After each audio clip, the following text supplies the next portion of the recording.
প্রযুক্তি নির্ভর যুবশক্তি বহুপাক্ষিক অংশীদারিত্বে অগ্রগতি এই স্লোগানে রংপুরের পীরগাছায় জাতীয় ও আন্তর্জাতিক যুব দিবস উদযাপিত হয়েছে।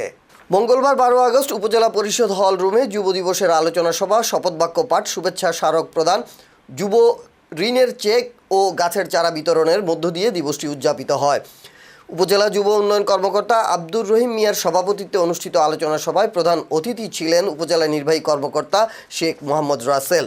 স্বপ্নছুঁই ইউথ ফাউন্ডেশনের সাধারণ সম্পাদক মাজেদ মিয়ার সঞ্চালনায় এতে আরও উপস্থিত ছিলেন উপজেলা জামায়াতের আমির বজলুর রশিদ মুকুল, উপজেলা প্রাণী সম্পদ কর্মকর্তা ইকরামুল হক মণ্ডল, মাধ্যমিক শিক্ষা কর্মকর্তা লিপিকা দত্ত, সমাজসেবা কর্মকর্তা এনামুল হক, পরিসংখ্যান কর্মকর্তা মইনুল হাসান চৌধুরী, উদ্যোক্তা আলমগীর হোসেন প্রমাণিক, সহকারী যুব উন্নয়ন কর্মকর্তা সৈয়দ সিরাজুল হক, হামার পীরগাছা যুব ফাউন্ডেশনের সাধারণ সম্পাদক ফুয়াদ শাহরিয়ার সহ আরও অনেকে।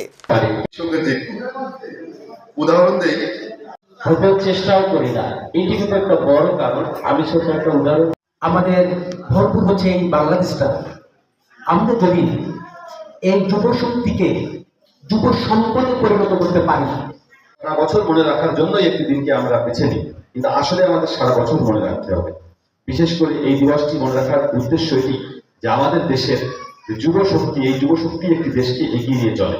যদি আমরা ভালোবাসি সে কাজটাকে, তাহলে দেখা যাবে আমরা সেই কাজটা অতি সহজেই সে কাজটা আমরা করতে পারবো।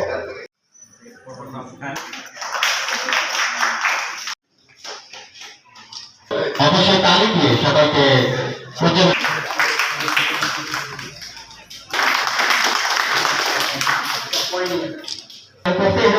সংগঠনের পক্ষ থেকে